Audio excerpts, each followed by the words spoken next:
We've seen this image 100 times. That moment, that contact, frozen in time, analysed from every angle. But what if we told you there are more stories around that moment you didn't know? Did you know which rider was just behind? And which MotoGP Hall of Famer won the race that day but was overshadowed? And what does the 2015 MotoGP World Champion think about what happened in Malaysia? Who, from the road to MotoGP, sat quietly in the press room that would explode minutes later? This is another view of what happened in Malaysia. And I don't say that lightly. I was the commentator of that race and the host of that press conference that made everything explode.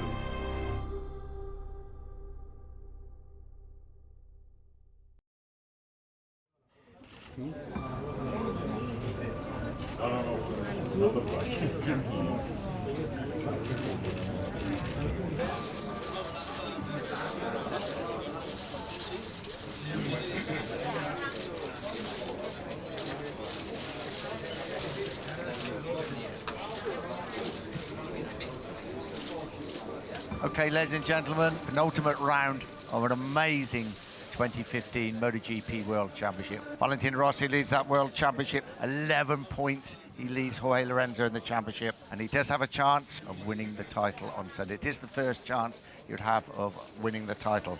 Valentino had not won a championship since 2009, and I think there was this growing feeling in the paddock that this is his time. It's now or never. If he doesn't win it this year, he'll never win it again. Salute the master, salute the doctor, salute Valentino Rossi. Valentino was leading and seeing his last chance to win the World Championship. When he feels that he can win, he becomes a killer. The next words that came out of his mouth changed the course of history in the World Championship. We have to speak with him, with Marquez, because during the race it was more difficult to understand, but after when I saw the race later was very clear that he play with us very much. Marquez again out a little bit wide through the Durham corner. That's given Rossi the chance to get glued to his back wheel through the southern loop. Half a lap to go here in Australia.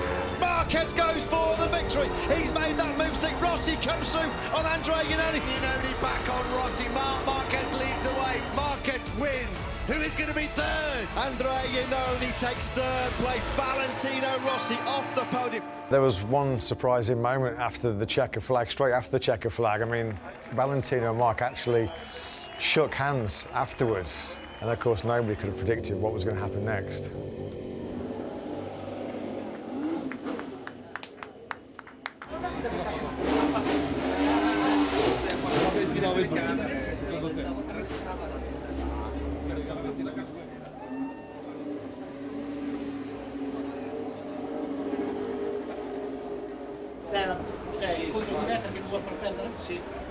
Io non ci credevo quando ha detto lui all'inizio, secondo me His target is not just to win the race, but also help Lorenzo to go far and try to take more points on me. So I think that from Phillip Island it's very clear that Jorge have a new supporter. That is Marc. I remember that everything was very tense. You could feel it on the air. Every rider pushed for his own convenience. Marc, did you help Lorenzo to win the race and to maybe win the championship? Of course no. Of course I did my race and in fact if I want to help Lorenzo, I didn't pass him in the last lap and I didn't push in the limit and I didn't take the risk. In the middle of all the tension, there's this one very young, aspiring rider watching all the tension unfold, all the drama unfold with a front row seat. And then we are going to do a picture. Naomi Sasaki, of course, who is the 2015 Shell Advance Asia Talent Cup winner.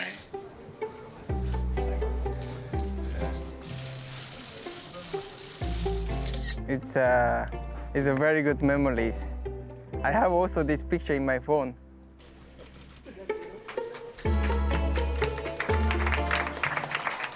The day I met my idols, I was in Asia Talent Cup, won the championship, and I wasn't really aware of the situation at that time. I was too young.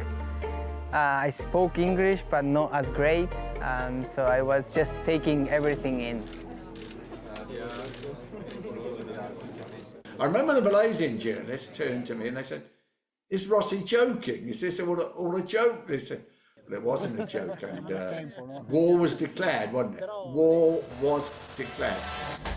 This had been building for such a long time. This all started with their collisions in Argentina and in Assen. Here we go, 93 against 46. Rossi leads contact there between Marquez and Rossi. Oh, Marquez is down! Marquez has crashed out of second place. He's always so for sure I think that I don't have to think. I arrive there, I overtake him break. I turn and in the center of the field, give me the first. There'll be a launch for Marquez, he's up the inside of Rossi. Oh, Rossi just holds firm. Rossi's through the gravel. Rossi's going to win the race. Valentino Rossi wins the Dutch TT. After that Thursday press conference, the rest of that Grand Prix weekend was just purely Rossi versus Marquez. But a lot of the focus, of course, should have been on the fact that there was still a championship to be decided between Valentino and his Yamaha teammate Jorge Lorenzo. 11 points separate Rossi and Lorenzo. The all-important qualifying session 2 gets underway here in Malaysia. In Q2, Marc was out front leading Lorenzo. There's all this kind of, oh look, he's trying to help Lorenzo again to get pole position or get a good grip position. Marquez leads the way from Lorenzo. Rossi at the moment, 4th fastest. Can he push Lorenzo off that front row? Rossi pushing for the top 3. Here he goes over the line, Valentino. He does, Valentino Rossi, absolutely crucial, right at the death. Takes the last place on the front row of the grid. How pivotal will that be for tomorrow's 20-lap race? Because Rossi now 1 place ahead of Jorge Lorenzo on the grid.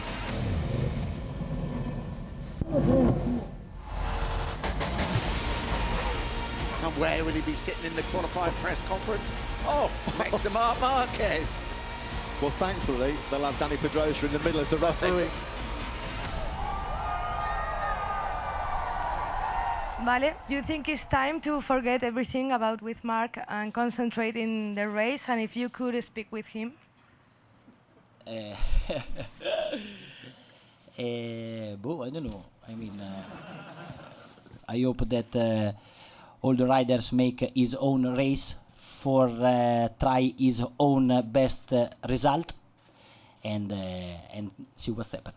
We will try to push well and try to fight for the victory. Looks like Danny is the strongest, but I know that Valentino and Jorge will be strong too. I remember going from the hotel to the circuit, and we were really focused and we were joking about our situation and the situation of Valentino. No te metas presión porque la tiene el otro. Nosotros tenemos que ser muy listos hoy, pensar mucho y que el otro esté nervioso.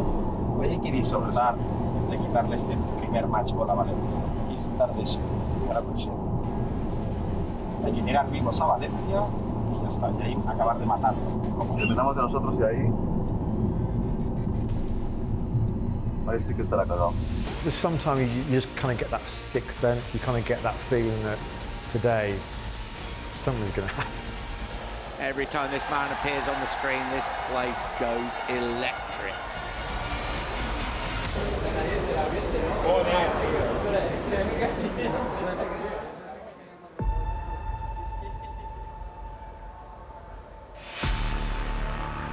This is one hell of an atmosphere.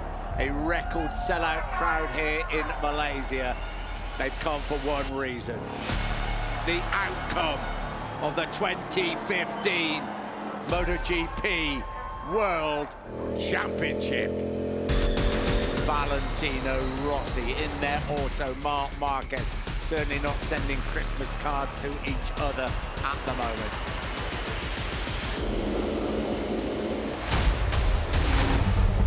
Marquez got away well from the middle of the front row of the grid. So did Valentino Rossi. Jorge Lorenzo's been swamped by the two factory Ducatis. Disastrous start for Lorenzo. Pedrosa leads Marquez. Here comes Lorenzo up the inside on the brakes. What a move by Lorenzo. And Lorenzo makes his move up the inside the first corner. Lorenzo up into third.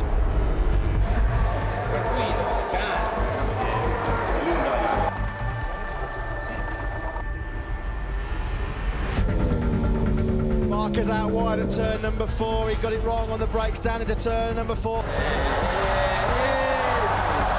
Jorge Lorenzo sweeps underneath him. Lorenzo now into second place. What an important mistake that could be. Rossi now closes up on Marquez. This is going to be very, very fierce indeed after the war of words on Thursday night. Rossi takes third place. He's up the inside of Marquez. Marquez will fight back. Rossi up into third place through 5 and now coming through turn 6. Marquez very close.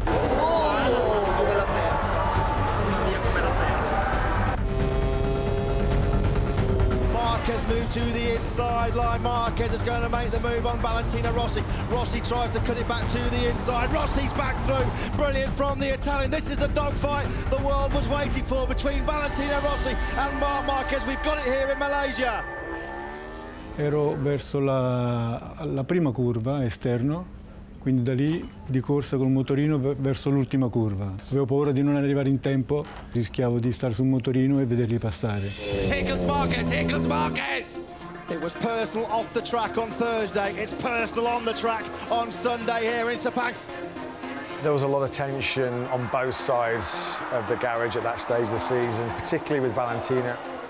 So many people were willing Valentino on to win, including one young rider who would eventually go on to be a MotoGP World Champion himself and, remarkably, become Marc Marquez's future teammate in the factory Ducati team.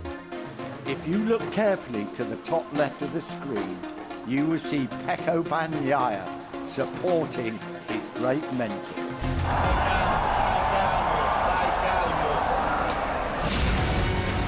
Rossi fights straight back through turn number 5. Brave move by the 36-year-old. Marquez squeezes Rossi out again. This is brilliant. Epic battle between the old warhorse and the new master.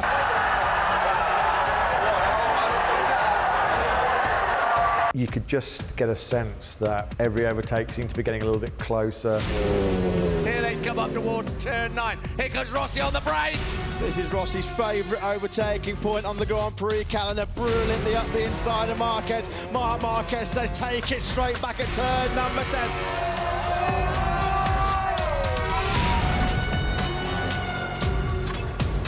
Will Rossi come back to the inside at turn number 11? You bet he will. Rossi up the inside. This is unbelievable action. Big moment for Rossi on the front end. He lost the front of that Yamaha. Left foot off the footrest. Marquez back through. It was like the Wild West. It was just unbelievable. We ride with Marquez. Rossi is coming once again. Rossi lines him up. Here comes Valentino Rossi and he's moved back into third place. This was personal. This was two massive egos, two guys that are born to win. It's in their DNA. Brilliant by Rossi. He almost took Marc Marquez's knee. Rossi's foot off the foot peg yet again. Rossi's saying, like, don't let's have this tussle. We've got the pace to catch up with Jorge Lorenzo.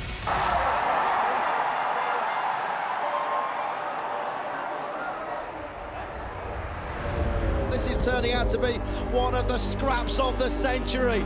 Crucial World Championship points at stake. Marquez is going to cut it tight through turn number 14. Do you know who was the rider that was behind them when they were fighting? I don't remember. It was you. Okay, but I was too far. So you were not able to see the battle going on? No, unfortunately no. and Rossi gets up the inside, and Rossi is back into third place. What can Marquez do? Side by side they come. Yo tengo mi curva, pero desde mi misma posición yo veo las curvas anteriores, incluso con vallas y plano sucio, dijésemos, que no sería válido para emitir. La imagen es tan potente y tal que te cierras a ellos dos y lo sigues. Marquez thought about riding around the outside of Rossi at turn 12, brave in the extreme. That would have been. He rides around the outside of turn 13 instead. He absolutely mugs Rossi on the outside. Rossi looks really good. Oh, Marquez is gone. Rossi. Marquez is gone.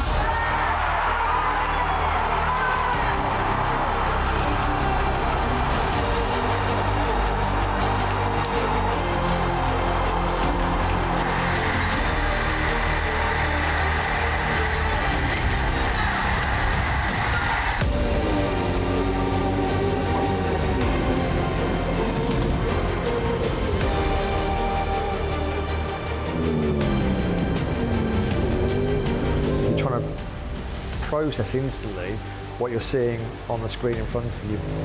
Well, you've got to say Valentino Rossi looks over his left shoulder. He slowed right down in turn number 14. There was contact between Marquez, a shake of the head from Marquez. Quindi ero molto distante, ma sono riuscito a farla lo stesso. Il momento che Marquez è per terra, Vale si gira e lo guarda.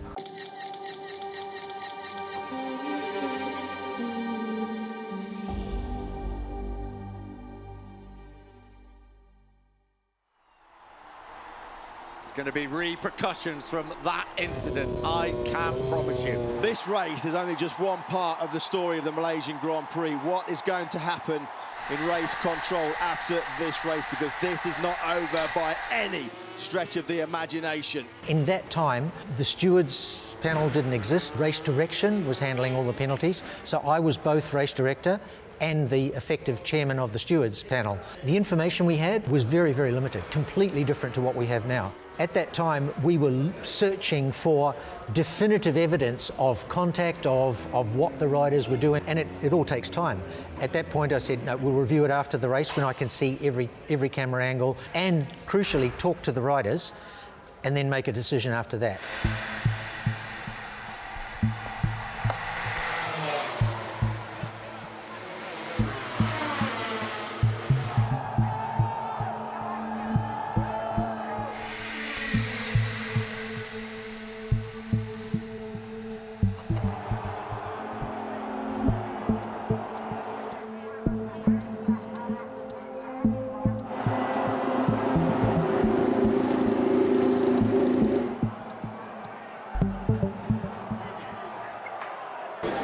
detto prima, il casino del weekend e ancora sei lì.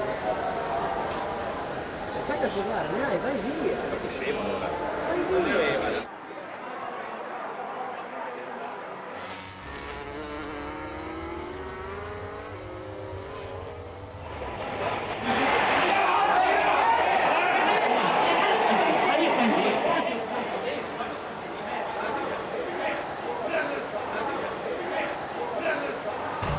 Allora Fraccaneo. Come ci faranno? Ci toglieranno i punti di sta gara? Non lo so. No ragazzi, che vergogna. Dobbiamo mettere un mondiale così. Una vergogna. Ma che è?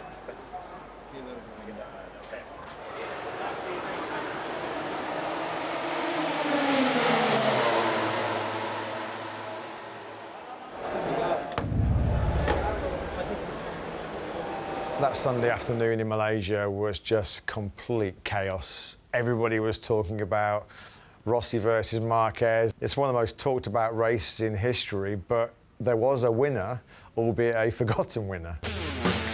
Peels through the final corner to take his second win in 3 Grand Prix. Dani Pedrosa, start to finish victory in Malaysia. Masterclass. Me salió todo redondo ese fin de semana, hice la pole. Después en carrera pues salí primero y lideré toda la carrera, no tuve ningún tipo de inconveniente. Joy on one side of the Repsol Honda garage. Dani Pedrosa obviously doesn't know what's happened, does he?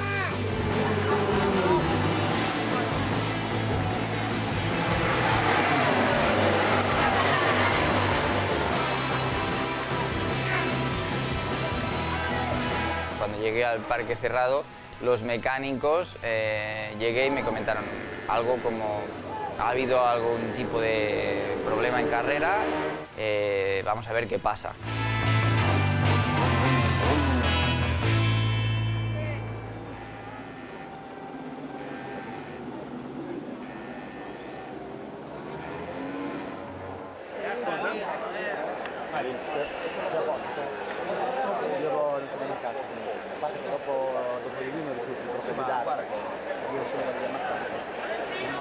Stai sereno, Morgan. Stai sereno. Stai sereno.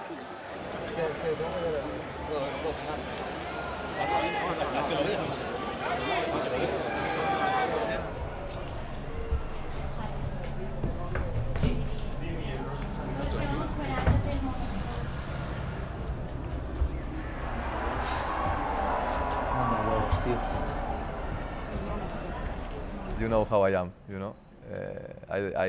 I always see what I think, and of course I needed to support my position in the fight. En un momento dado, justo antes del podio, me encuentro con Valentino y ahí pues le pregunto a él directamente qué había pasado. Che è passato con Marc? Un figlio di puttana. Lui? Mamma mia, incredibile. Ma...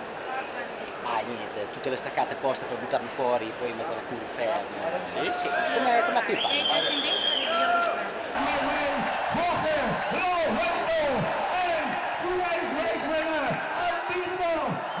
Everybody, of course, wanted to hear the thoughts of Valentino. Everybody wanted to hear the thoughts of Marc. We called them both together, basically to hear both sides. That's the way we did it.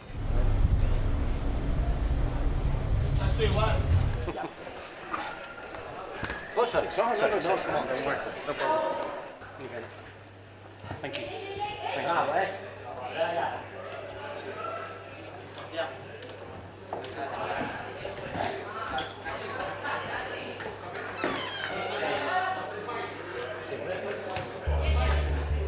They very clearly defended their own positions, with Rossi saying, oh, no, there was nothing deliberate, I was running wide and Marquez happened to be outside, and unfortunately there was contact. With Marquez saying, well, I couldn't run at the pace I wanted, it wasn't possible to get away. Mike Webb and all those guys, they take their time to deliberate over what they think the sanction should be. I don't know how long it took, I don't remember, but it wasn't quick.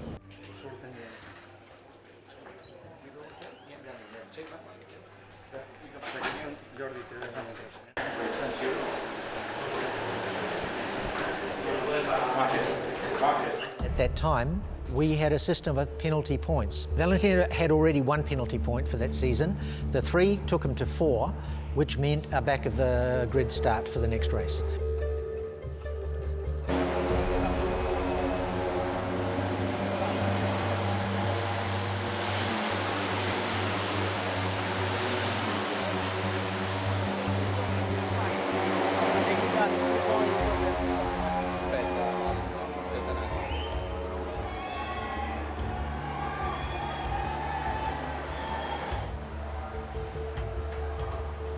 It was Lynn Jarvis and Massimo, and for sure they were waiting for me. They read it and they want to appeal it, so they then had an hour to submit everything to the stewards. As a team, we appealed to the FIM. Valentino was heard by the FIM. Then the FIM also consulted race direction. Then the FIM also consulted Marc Marquez and Honda. And finally, after a period of 45 minutes or something, we have the result of the appeal, which is it's been rejected. This was the biggest story that MotoGP had probably in its history. It actually was a turning point in so many ways because it changed the way that race direction and the FIM MotoGP stewards looked at racing in the future. This was a significant change. We quite quickly moved to a position where we have the FIM stewards panel, separate panel, only looking at incidents, while race direction carries on doing, running the race. A lot more technology involved, more people, and separating the jobs of the people so they can concentrate on their own ways.